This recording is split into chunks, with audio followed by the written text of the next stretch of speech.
E aí, galerinha do sétimo ano, tudo bem com vocês? Meu nome é Ives Fernando, eu sou professor de ciências e hoje nós iremos começar mais uma aula do EducaPE. Hoje é a aula de número 27. Eu vou falar sobre programas e indicadores de saúde pública. Já tiveram esse assunto? Alguém já conversou com vocês? O que são indicadores de saúde pública?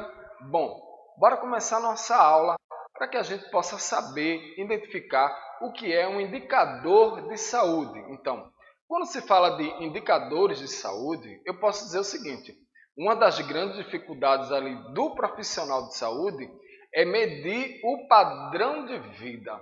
Como é que é o seu padrão de vida? Você vive bem? Com saúde? Tem uma ótima alimentação?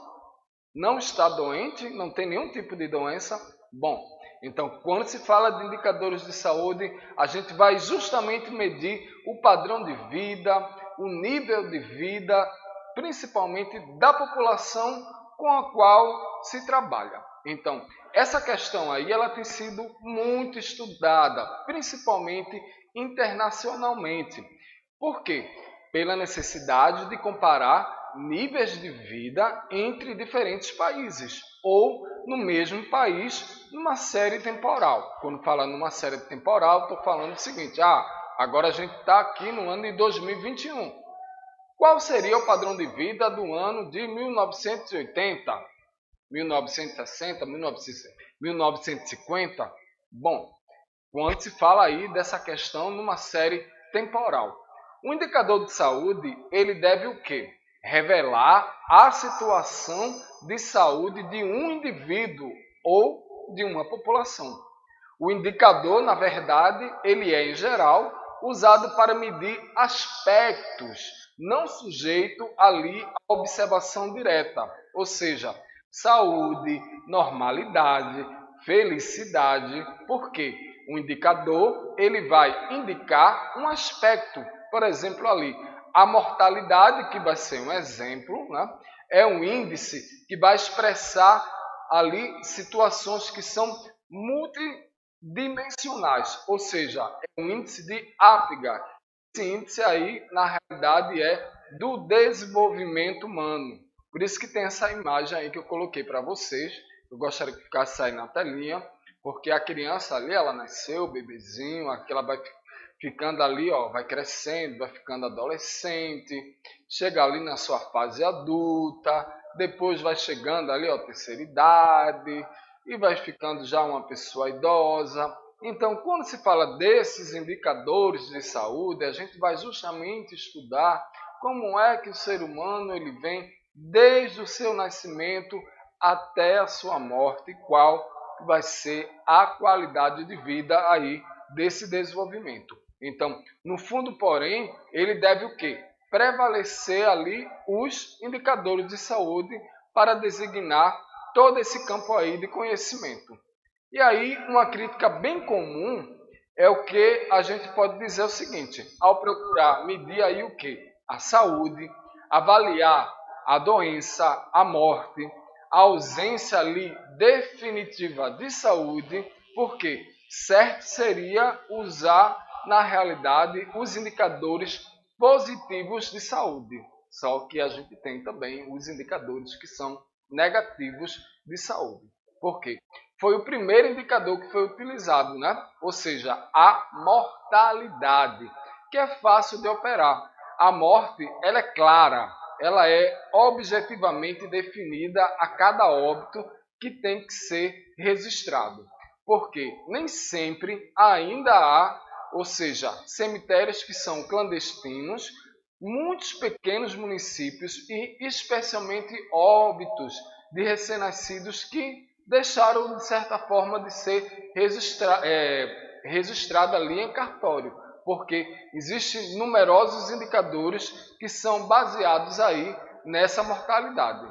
Então, outro indicador que eu posso falar para você vai ser a morbidade. Por quê?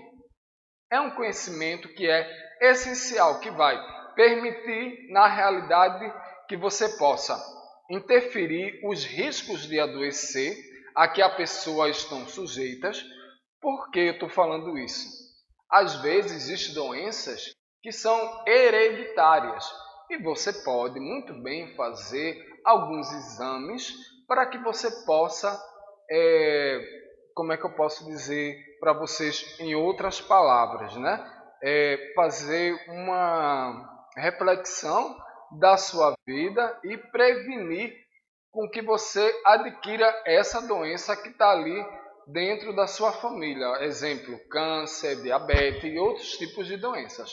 Então, obter aí essas indicações para as investigações dos seus fatores que são determinantes. Bom, a escolha ali de ações que são adequadas, no caso de alimentação, de exames médicos, ou seja, conhecer mudanças numa situação de saúde, isso aí no curto prazo. Por exemplo, a febre amarela que tem no Rio de Janeiro, que também tem no estado do Amazonas. Bom, outros indicadores que eu posso falar para vocês são os indicadores que são nutricionais. As diferentes medidas de avaliação, elas podem ser agrupadas em que? Avaliação indireta do estado nutricional, mortalidade de crianças de 1 a 4 anos. Então, eu gostaria que vocês colocassem aí na telinha para a gente ver bem essa questão, quando a gente fala dessa questão de nutrição e por que existe essa questão da mortalidade dessas crianças. Se a gente está falando de nutricionais, é porque está faltando comida no prato dessas crianças aí, de 1 a 4 anos. Então, a gente tem a mortalidade infantil tardia, a renda que é per capita, ou seja, daquela região, daquele país, daquela cidade, daquele município, e a disponibilidade desses alimentos para essas crianças. Então, a gente pode ter uma avaliação direta do estado nutricional, fazendo o quê? Avaliações dietéticas, inquéritos dietéticos e cálculos de consumo de nutrientes.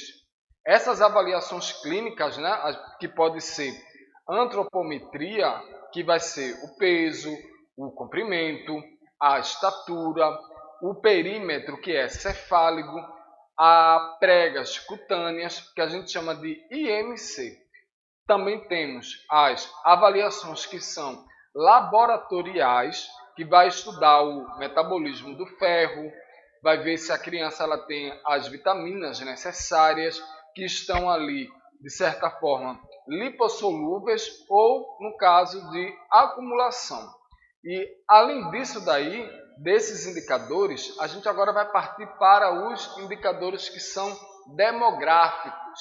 Além da mortalidade, as grandes variáveis demográficas são a natalidade, no caso a fecundidade e as migrações.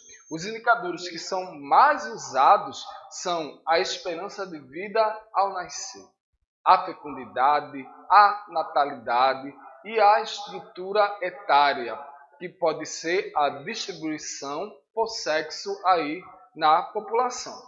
E aí a gente tem uma simples divisão da população das faixas etárias, né? De 0 a 14 anos, a gente tem a população jovem. De 15 a 64 anos, a gente tem uma população economicamente ativa. E 65 anos a mais, nós iremos ter a população idosa, que vai servir ali de base para inferir o nível de vida da população. Por quê? O predomínio ali da população jovem sobre a idosa, o que é que pode indicar? Indica que existem piores condições de vida e de saúde. Em um local onde tem, na sua maior parte, uma população jovem e não se tem uma população idosa, as condições de vida e de saúde elas são precárias, porque quando a gente tem já o predomínio da população idosa sobre a jovem, vai ocorrer em populações de melhor nível de vida e de saúde. Isso acontece porque aqueles jovens eles conseguiram passar de uma população economicamente ali ativa para uma população idosa. E se isso acontece, é porque o nível de vida e de saúde daquela região ele é muito melhor.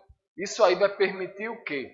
Que a gente possa estimar demandas. Primeiro, ali nos casos de serviços de saúde, principalmente de materno-infantil, pré-natal, saúde ali da criança, unidades, no caso de ensino fundamental, que ao passo que, no segundo caso, a expectativa na realidade é uma maior demanda por serviços de atenção cardiovascular, hospitalizações, medicamentos ali que são de uso contínuo e etc.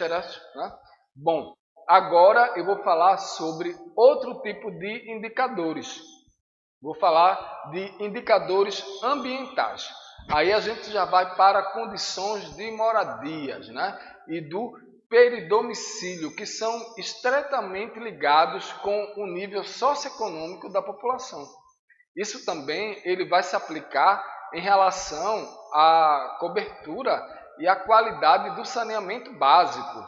Na imagem que vocês estão observando, não existe saneamento básico. Quando eu falo do saneamento básico, eu estou falando justamente do líquido, do fluido, dos dejetos, né? Tipo, você está lavando o prato, aquela água vai escoar para algum local. Você vai no banheiro, aquela água do xixi, né? Aquela água ali do cocô, enfim, como vocês falam, ela vai para algum local. Ou seja, quando existe um saneamento básico, não fica ao ar livre e não vai provocar doenças. Mas nesse caso daí, de condições de moradias, que é socioeconômico, então existem muitas pessoas que estão justamente morando em locais que não têm saneamento básico, não tem abastecimento de água, não existe coleta de lixo, coleta de esgoto, não existe um destino ali das águas que são pluviais. E o que é que vai acontecer? Esse indicador ele vai ser muito usado ali na saúde, na proporção que a população ela vai dispor de um sistema adequado, na realidade, de esgoto e de lixo. Porque são indicadores relativos que, ao ocorrer na assistência à saúde, eles podem ser agrupados em indicadores de insumos, ou seja, de processo e impactos, né? Esses indicadores aí, no caso de serviços de saúde, que a gente chama de indicadores de insumo, a gente já tem recursos humanos e materiais de números de médicos, por exemplo, dentistas, enfermeiros, leitos gerais, leitos de UTI, em geral ali por 1.000 habitantes, o leito de UTI neonatal por 1.000 de nascimentos. Bom, outro também que a gente pode falar são a questão dos recursos que são financeiros. Se eu falo de recursos financeiros, eu estou falando de gastos com a saúde no Brasil. Em geral, calculam-se os gastos como porcentagem do PIB, ou dividindo aí esses gastos por per capita, que a maioria dos países de terceiro mundo, por exemplo, o Brasil inclusive, ele gasta ali menos de 5% do seu PIB com a saúde. Então, a distribuição aí desses recursos financeiros vai calcular a tal proporção dos recursos que vai ali para uma atenção que é primária e que vai para os demais níveis. Entre nós, uma enorme porção desses recursos vai para as ações especializadas, ou seja, curativas, né? Nos hospitais que têm uma maior complexidade. Bom, hoje eu falei para vocês sobre os indicadores de saúde. Toda vez quando se fala de indicadores de saúde, a gente está falando de qualidade de vida. Qual é a sua qualidade de vida, o nível de vida que você está vivendo, se você está chegando aos 20 anos, aos 30, aos 40, aos 50, aos 60, aos 70, em sua cidade, no seu bairro, qual é a média, né, de idade? Será que tem mais idosos? Será que a população é de mais jovens? O que realmente acontece? Então, em resumo, para vocês, se a gente tem uma população onde a maioria é jovem, economicamente, aquela cidade ela é pobre. Por quê? Essas pessoas elas não estão conseguindo chegar numa idade que a gente chama de idosa. E isso é um problema também de saúde pública que faz parte dos indicadores. Bom, eu vou ficando por aqui e a gente se encontra aí na próxima aula do EducaPE.